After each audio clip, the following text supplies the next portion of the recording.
llegado hasta un momento, pues, cumbre del desarrollo socioeconómico de nuestro país. Había terminado la Guerra Civil del 48, se estaba terminando una década de enormes conquistas sociales y se estaba iniciando un momento importante, la fundación de la Segunda República, que lideró, digamos, José Figueres Ferrer, eh, de ahí da pasos en la consolidación del Estado benefactor.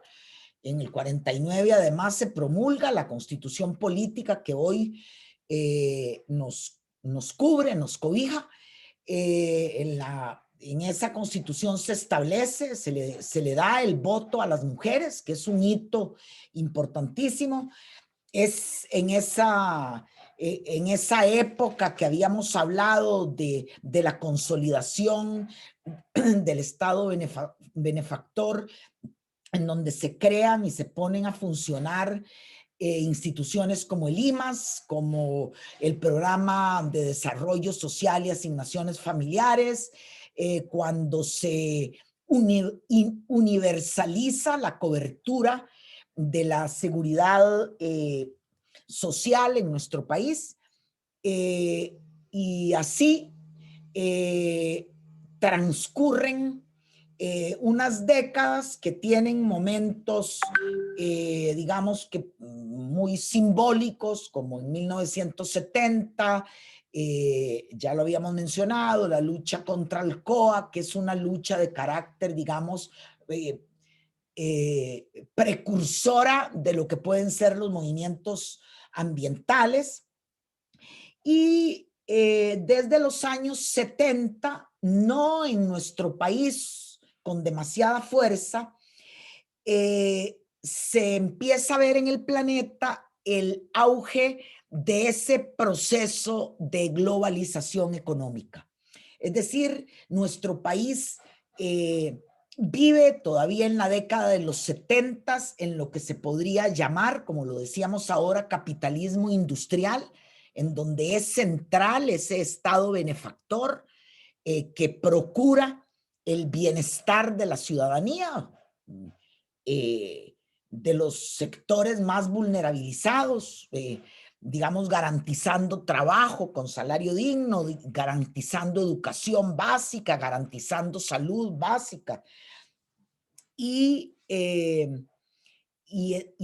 de esa manera, eh, fortaleciendo un proceso de socialización, ¿verdad? De socialización. ¿Qué es un proceso de socialización? Un proceso de socialización es aquel que nos permite, que nos, a ver, es aquel proceso en donde la sociedad en su conjunto, que es un conjunto de individuos, se reconocen entre sí y reconocen, como decíamos, creo que la vez pasada, la, eh, la, la existencia de la otredad. Es decir, ustedes se dan cuenta que la vida en sociedad eh, se distingue por un determinado, por unos determinadas parámetros identitarios. Son los sistemas de interrelaciones que ponen en contacto a los seres humanos que compartimos o que comparten una cultura, ¿verdad? Entonces, una sociedad no es un conjunto de individuos aislados, cada quien metido en su propio proyecto de vida y sin importarle lo que suceda puertas afuera de su casa. Estas relaciones dentro de una sociedad pueden ser perfectamente antagónicas, como lo son. Si no conocemos realmente sociedades absolutamente igualitarias. No, no, hay, a ver, hay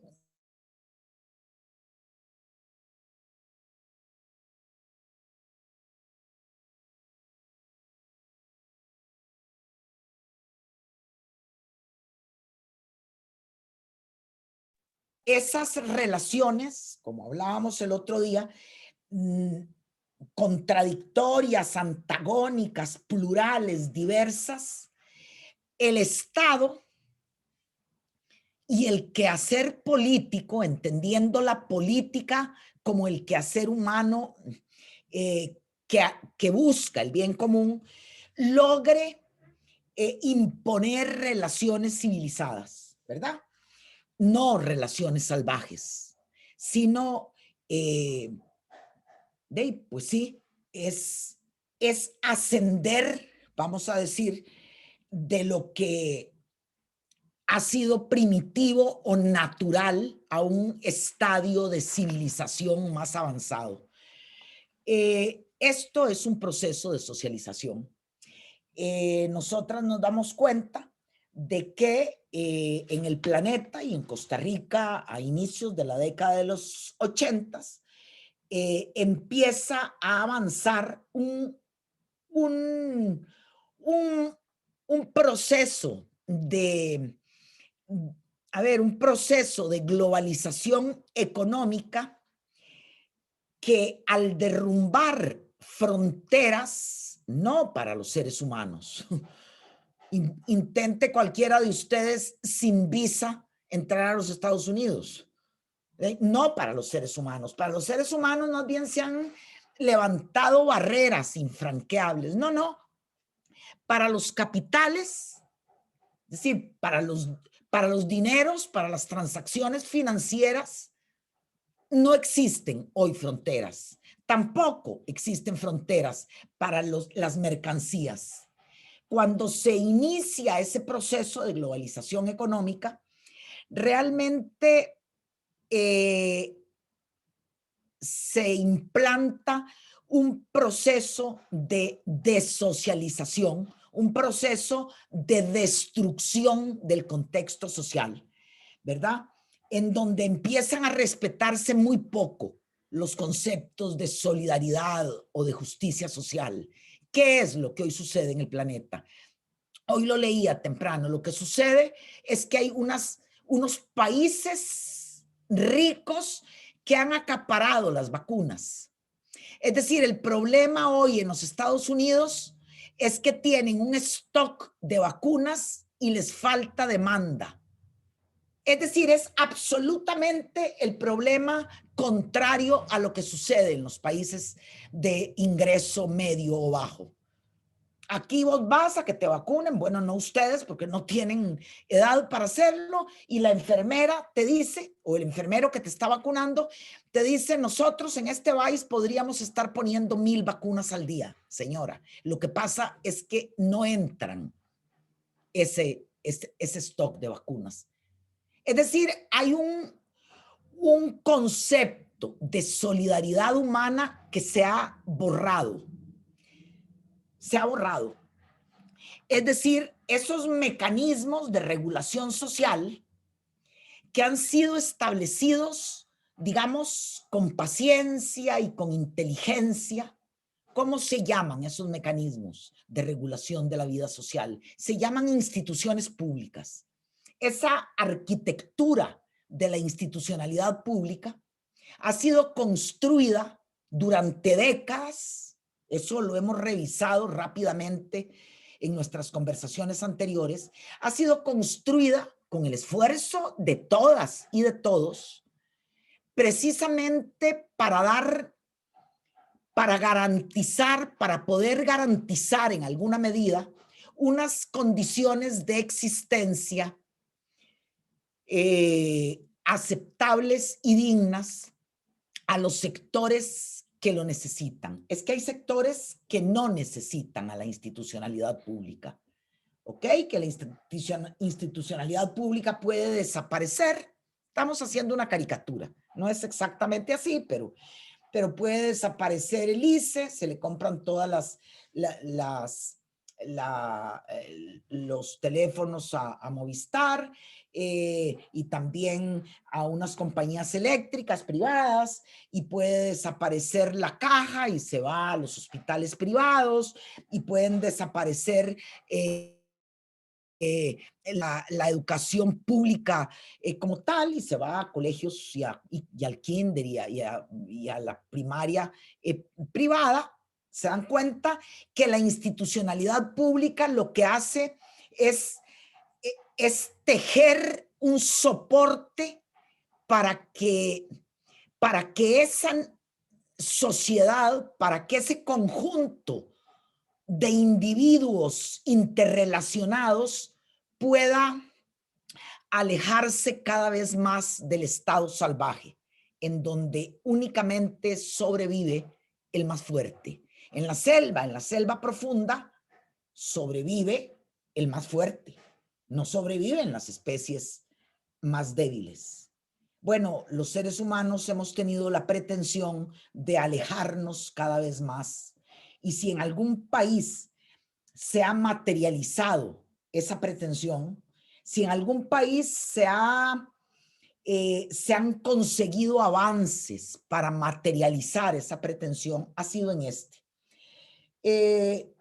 Este auge de la globalización económica en el planeta llega, sorprende a Costa Rica en medio de una crisis económica que dejó unas secuelas terribles en nuestro país. Es lo que sucede durante fundamentalmente el gobierno de Rodrigo Carazo Odio, ¿verdad? Presidente de la República. Presidente de la República del 78 al 82, posiblemente, o del 80 al 84, no, creo que es el 78-82. En el 80, él tiene, en el planeta entero están avanzando las políticas económicas neoliberales que en América Latina pueden tener un rostro que pudiéramos llamarle Fondo Monetario Internacional, Banco Mundial. Son los organismos financieros internacionales quienes a los países de ingreso medio o ingreso bajo, a los países que no son las potencias económicas, les hacen empréstitos a cambio de unos programas llamados de ajuste estructural. Es decir, es coger la estructura socioeconómica de un país y hacerle ajustes. Ajustes que ellos indican cuáles deben de ser. Los señores del Fondo Monetario le proponen a don Rodrigo Carazo, estoy haciendo una caricatura, le proponen una serie de medidas. Don Rodrigo Carazo les dice que considera una ofensa a la dignidad del presidente de la República y de la trayectoria histórica de este país y que que no les va a hacer caso, que él, recuerdo algún discurso de él diciendo, no voy a tocar la caja costarricense del Seguro Social y les voy a pedir a los señores del Fondo Monetario que se vayan del país y les voy a cerrar su oficina aquí. Eso dispara una crisis política enorme. Somos un país dependiente de los empréstitos y de los organismos financieros internacionales. Carazo tenía una fracción parlamentaria muy pequeña, no tenía ninguna posibilidad de empujar iniciativas parlamentarias que le ayudaran. Y así llegamos a lo que podríamos llamar el inicio de un Estado neoliberal en 1983 y la firma del primer programa de ajuste estructural en 1984.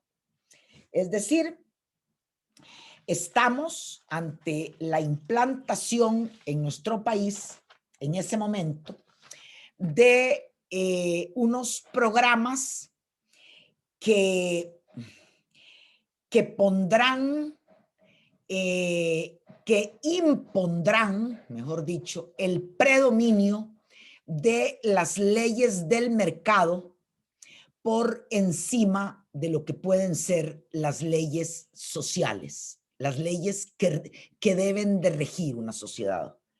Y aquí existe de raíz un enorme conflicto consustancial a esto. Y es que los mercados son sistemas cerrados. La sociedad, la naturaleza, no son sistemas cerrados. Los mercados sí.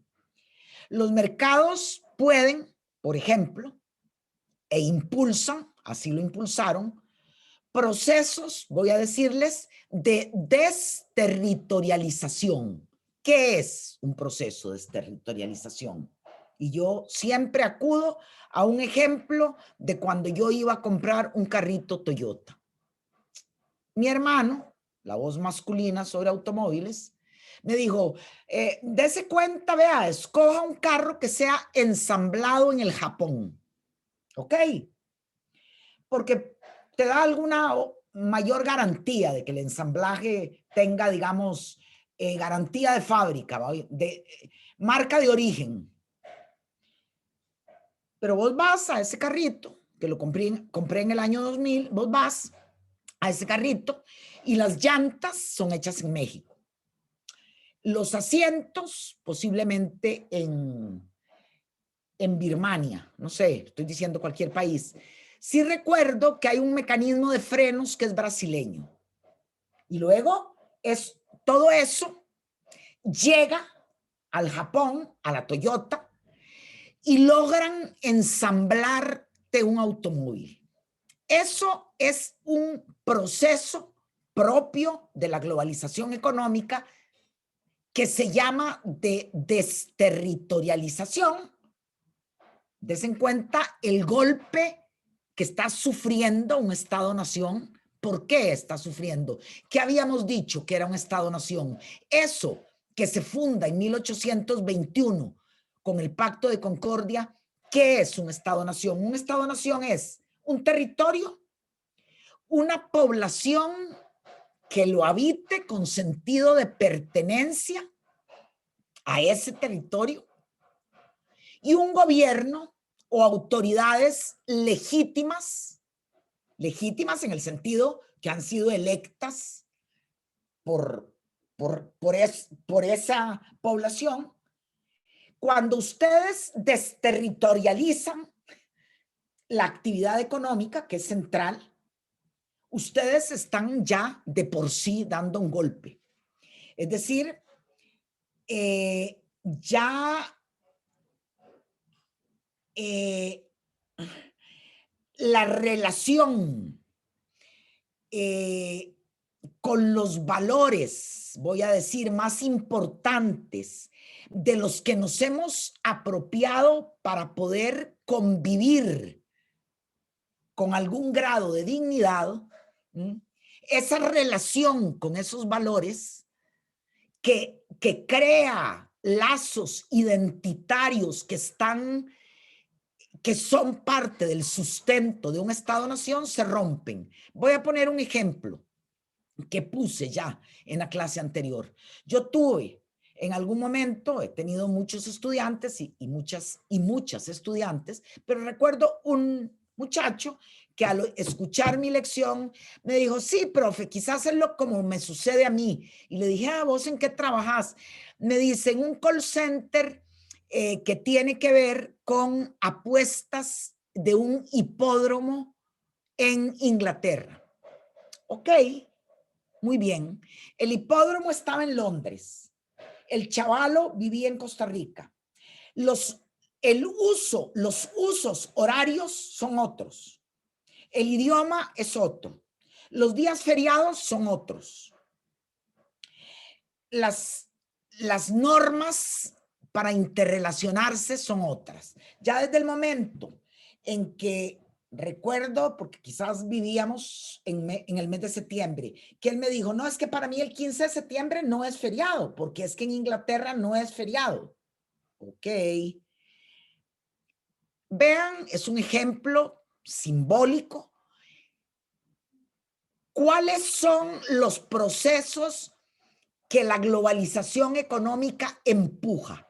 Ese, el de desterritorializar o deslocalizar, es lo mismo. Digamos, en este caso serían, es, es la capacidad que tiene hoy las grandes corporaciones de deslocalizarlo todo.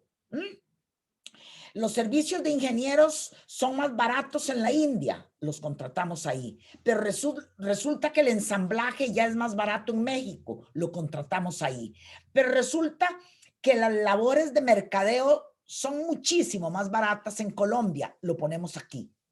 ¿Se dan cuenta? Y es una sola corporación, movida por un solo afán, que es el afán de lucro. Eso es lo que mueve a una corporación, eso es lo que mueve lo que mueve a esa estructura que se llama mercado. Es decir, que que no son, el centro no es la ciudadanía, el centro es el mercado.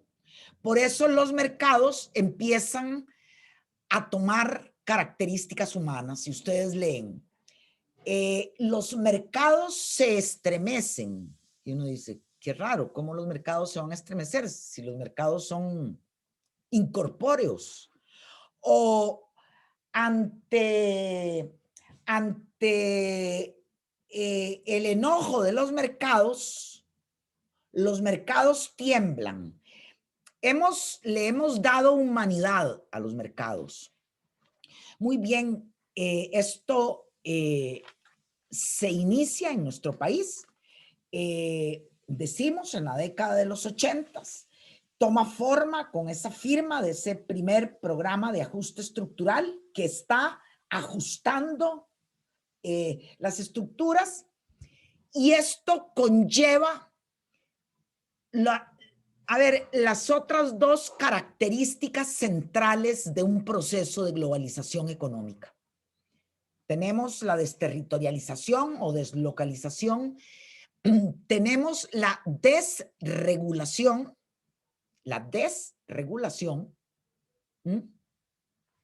que es lo que efectivamente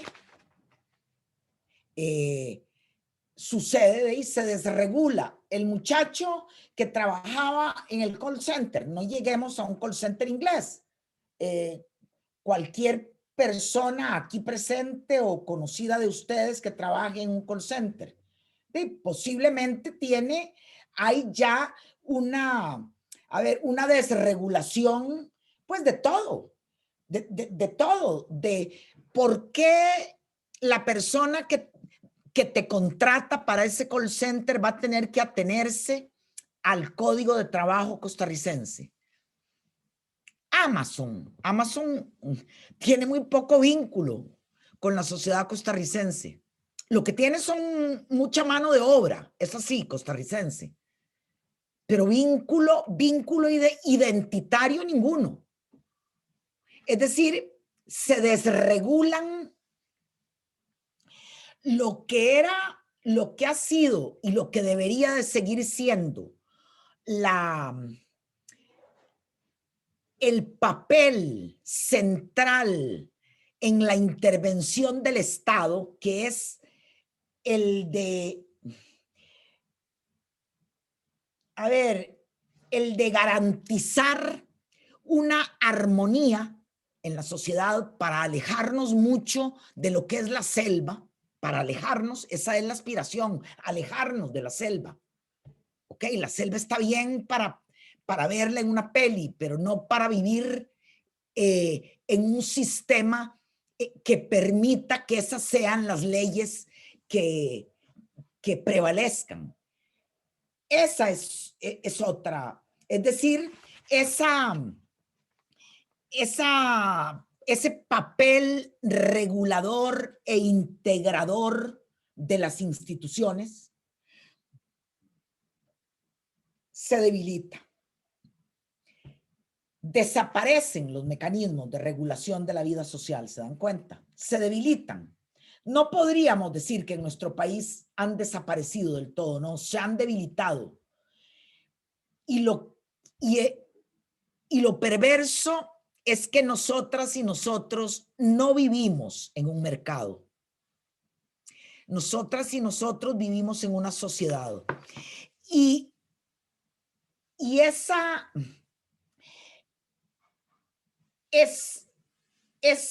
esos mecanismos que los mercados tienen chocan frontalmente con lo que son los mecanismos sociales o los mecanismos de la naturaleza para reproducirse, ambos.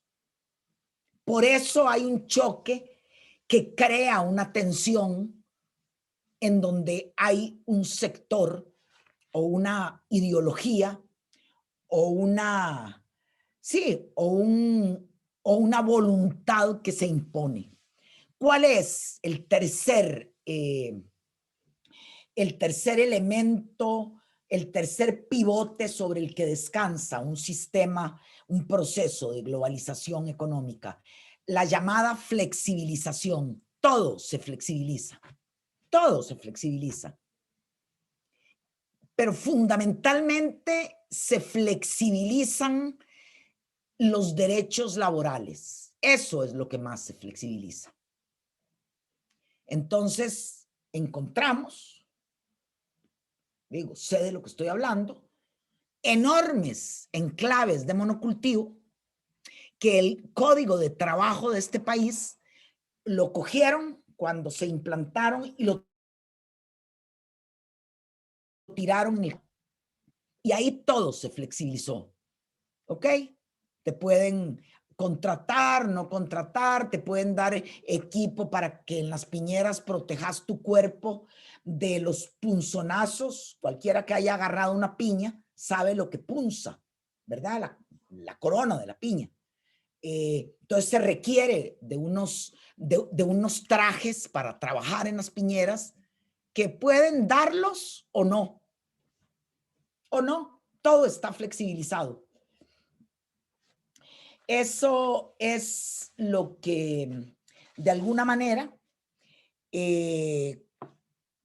podemos decir que se inicia este proceso con ese programa de ajuste estructural, ese viraje neoliberal. Esto se da en los mismos tiempos en que cae un bloque, es decir, cae el muro de Berlín. Había un contrapeso antes de sistemas sociales. Ahora queda uno reinando en el planeta. Se transnacionaliza la economía, ¿verdad? Es una economía que empieza a ver, una economía que podemos llamar de maquila. De maquila. Es decir, la empresa, al estar desterritorializada, al estar deslocalizada, al estar desregularizada, al estar flexibilizada, puede contratar a destajo la fuerza de trabajo en cualquier parte del mundo. Y así agarran ustedes un vestido y dicen que está hecho en Vietnam, o igual puede ser que esté hecho en Ceilán, ¿verdad? Pues nunca van a ver qué diga, a no ser esas prendas que deben usar los millonarios, que diga Made in Francia. Es que ahí se pagan muy altos salarios. Entonces, pues a la empresa, a esa corporación, ¿cómo le va a convenir ir a montar ahí la fábrica? Esa economía de maquila es lo que predomina, voy a decir así, en esta nueva fase del capitalismo que se conoce como una fase del capitalismo salvaje, salvaje porque hace una referencia a la selva, en donde se respetan poco los conceptos de solidaridad y de justicia social. Se ignora lo que debe de entenderse, porque eso es lo que lo constituye, se ignora lo que es la ciudadanía. Vos no sos ciudadana o ciudadano solo porque naciste aquí. No, no. Vos, por eso las mujeres hemos dicho que no gozamos de ciudadanía plena, aunque hayamos requete nacido en Costa Rica. Porque, por ejemplo, antes de 1949 no teníamos ciudadanía. Y a partir de ahí hemos tenido que venir peleando ahora para que haya cuotas de género, luego para que haya paridad, pero ya no solo vertical, ahora horizontal. Entonces no basta para hablar de ciudadanía, no basta el decir, mira, de aquí nací, entonces yo soy ciudadana de este país. Ok, esa es un concepto que tiende a desaparecer y bueno, y en el año 2000 hay en nuestro país un evento que, que quizás ya auguraba lo que podía estar sucediendo y lo que podía venir, más bien, perdón, y es lo que ha sido llamado como las jornadas contra el combo del ICE. Se le llamó combo porque eran tres proyectos de ley que pretendían privatizar algunos de las áreas de el ICE y que llegaron juntos a la Asamblea Legislativa. Y a pesar de que ese combo fue aprobado en un primer debate en abril, en los primeros días de abril del 2000, fue tal la movilización popular generalizada en todo el territorio que el Ejecutivo retiró es decir, tiró al cajón de la basura el proyecto y el ICE no sufrió ese primer embate. Pero en el 2007 el país vive un referéndum donde la pregunta a la ciudadanía era si estaban o no de acuerdo en la firma de un tratado de libre comercio con los Estados Unidos, que era de Centroamérica, República Dominicana y Estados Unidos. El resto de países ya lo habían firmado. Aquí existieron sectores a los cuales yo me adherí, que considerábamos que ese tratado de libre comercio cercenaba la soberanía de nuestro país y que empujaba a Costa Rica por un camino irreversible de deterioro de su, pues sí, de deterioro de las condiciones de vida que unos sectores que se habían conseguido en nuestro país para sectores mayoritarios de la población. Ese referéndum queda prácticamente empatado técnicamente, pero gana el sí y el Tratado de Libre Comercio es firmado y pues hoy vivimos desde el 2007 se vive en el marco de un tratado de libre comercio con los Estados Unidos que fundamentalmente, o quizás es como una de las obsesiones que no sé por qué yo he tenido a lo largo de mi vida, fundamentalmente le da el tiro de gracia a lo que es la aspiración que nuestro país tuvo de contar con soberanía alimentaria. Para contar con soberanía alimentaria, un país tiene que asegurarse la producción, pues, de los granos básicos, de los que pueden permitirnos seguir comiendo, aunque haya una debacle mundial que no permita importaciones. Y eso, aquella institución muy fuerte durante el periodo del estado de bienestar, que yo les he hablado, que es el Consejo Nacional de la Producción, esa institución aseguraba a los frijoleros de Pérez Celedón que aunque hubiera en el año 1000 diluvios y 1000 temporales que les echaran a perder la producción de frijoles, iba a haber una banca pública que les iba a ayudar con préstamos muy blandos o sin intereses para que ellos se recuperaran y no se fueran a la miseria. Eso es desmantelado y hoy pues el Consejo Nacional de la Producción es un rótulo que existe por algún sitio, pero que no tiene prácticamente ningún contenido. La década de los 80s, 90s, la primera década del siglo XXI, continúan deteriorando las condiciones de vida en nuestro país. Nuestro país pasa de ser un país con unos indicadores en donde quedaba claro que no se había permitido que la economía y las leyes económicas se sobrepusieran a las leyes de la política como defensora del bien común.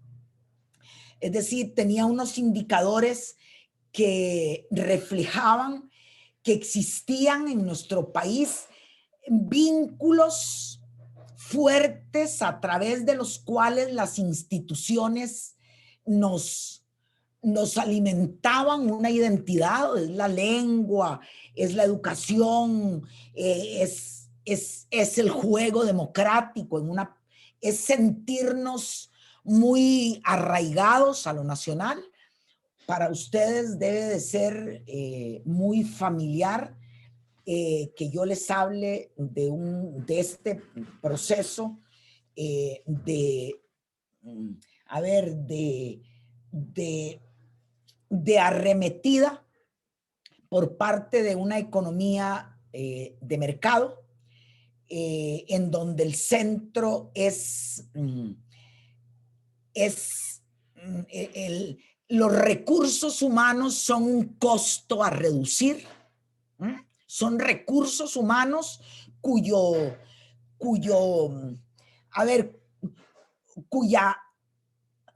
presencia representan un costo muy grande para las corporaciones y entonces ellas lo que pretenden, lejos de regular y de integrar al contrato social a quienes pertenecemos a una sociedad, lo que intenta es ver cómo rebaja el costo que ese trabajo significa. En ese sentido, se abandona lo que se llamó un modelo fordista de Ford, de F-O-R-D, de Henry Ford. Lo que se dice, lo que se encuentra en la teoría es que Henry Ford, dueño de empresas automovilísticas, lo que propugnaba y lo que impulsaba era pagar a esa fuerza de trabajo ahí, en esa empresa o en cualquier otra, lo suficiente como para garantizar que esos seres humanos pudieran ser clientes de su empresa. ¿Se dan cuenta de cuál es, de cuál es la concepción? El señor Ford dijo, sí, yo voy a a despojarme de un poquito de ganancia porque les voy a pagar un poquito más, pero me los estoy asegurando como posibles clientes. Eso es sustituido por lo que se llama, ese modelo fordista, el Fordismo, se llama Fordismo, fue sustituido por el llamado modelo Walmart, que es el modelo de tierra arrasada. Es decir, Walmart se implanta con la condición, voy a ponerlo así, de eliminar la competencia, ¿verdad? Se elimina la competencia. Es decir, es la lógica de la ganancia versus la lógica humana.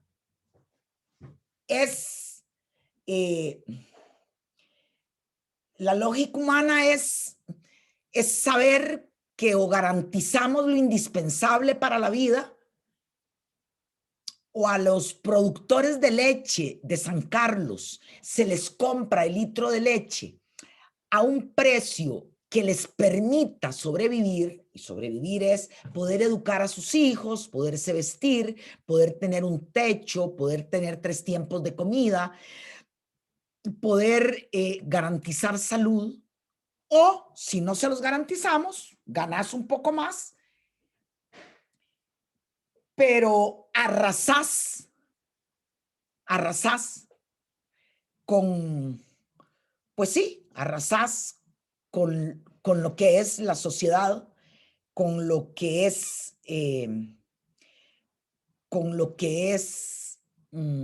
la convivencia humana.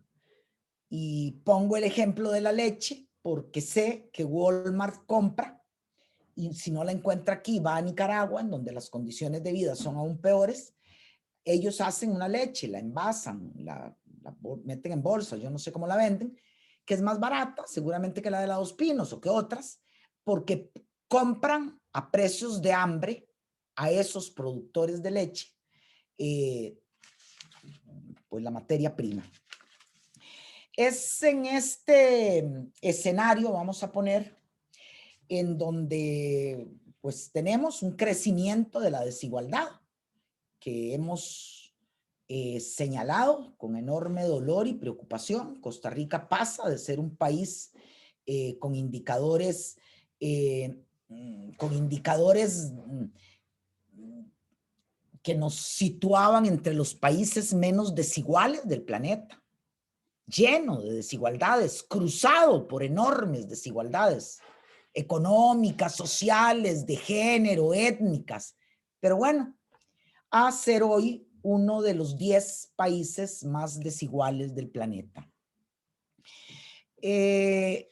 Aquí está, como ustedes se podrán dar cuenta, aquí hemos intentado tocar fundamentalmente más allá de lo que pueda suceder con la economía de nuestro país, hemos intentado poner un primer plano de ese proceso de globalización, y es su relación con los valores más importantes de los que nos hemos dotado, como les decía hace un rato, para poder convivir. Es que eso está en el centro de nuestra... tiene que estar en el centro de nuestra preocupación. Seguramente hoy hace 8 yo les comentaba lo que los pensamientos que podían suscitarse a partir de escuchar al gerente general de la Caja decir que en esta situación límite a la que ha llegado el país, es decir, ya el país llegó a lo que no queríamos llegar, ¿ok? Colapsaron los servicios de cuidados intensivos. En estas circunstancias, se sigue negociando con los hospitales privados, ¿ok? Se sigue negociando con los hospitales privados y nadie les está pidiendo, a nadie se le ocurre exigirles que regalen nada. No, es que ni siquiera se le ocurre al Estado exigirles que lo vendan a precio de costo, tampoco. Ellos se llenan la boca diciendo que va a ser con un margen de ganancia pequeño. Esos son los valores que se erosionaron totalmente, ¿ok? Hoy, realmente, lo que nos podemos preguntar es, a ver, es que, ¿cómo podemos sobrevivir como sociedad y como especie humana si, si vamos a dejar que esto lo conduzca una mano invisible? Empecemos por ahí. Es la mano invisible del Estado. ¿Qué pasa con el bien común? Es decir, ¿en qué lugar de importancia está para los hospitales privados de este país? Y perdón que me meta con ellos. ¿En qué lugar de importancia está el bien común? Y entonces es cuando nos damos cuenta que lo que tenemos enfrente es la hegemonía del mercado, ¿verdad? Que nos ofrece regularlo todo. Toda la actividad humana pretenden ser ellos quienes la regulen. Es decir, es una intención del dinero, vamos a ponerlo así, de gobernar sin intermediarios. Porque siempre han gobernado, ¿ok? Siempre, no vamos a creer, no vamos a soñar con que es que en algún momento éramos los que no teníamos nada, los que estaban, no. Siempre han gobernado sectores afines, en nuestro país estoy hablando afines a los sectores con dinero, pero habían intermediaciones, ¿se dan cuenta? Habían intermediaciones. Había un código de trabajo que se imponía y cuando a algún loco se le ocurría abolir la conquista centenaria de las 8 horas, decirle, no, ¿cómo vamos a abolir esa conquista si eso se consiguió en nuestro país en 1920? Tenemos 101 años. Eso se acabó y hoy en la corriente parlamentaria hay un proyecto de ley para sepultar esa conquista. Es decir, yo no puedo pensar las condiciones de trabajo, si esto no se revierte, las condiciones de trabajo en las que ustedes se harán adultas y adultos. Los derechos públicos y ciudadanos se han reducido y hoy podemos oír, porque eso lo oí, porque se hizo viral, a don Otto Guevara, que fue diputado junto conmigo, decir que el único derecho que existe realmente es el derecho a la propiedad privada. Digo, eso no me lo invento. Ese es hoy también la normalización, la naturalización de acciones que se han estado fortaleciendo, implementando y que nos ha hecho, de alguna manera, pues llegar al escenario que hoy podemos tener delante de nuestros ojos. Yo llegaría hasta este momento. Ronnie podría llegar hasta ahí.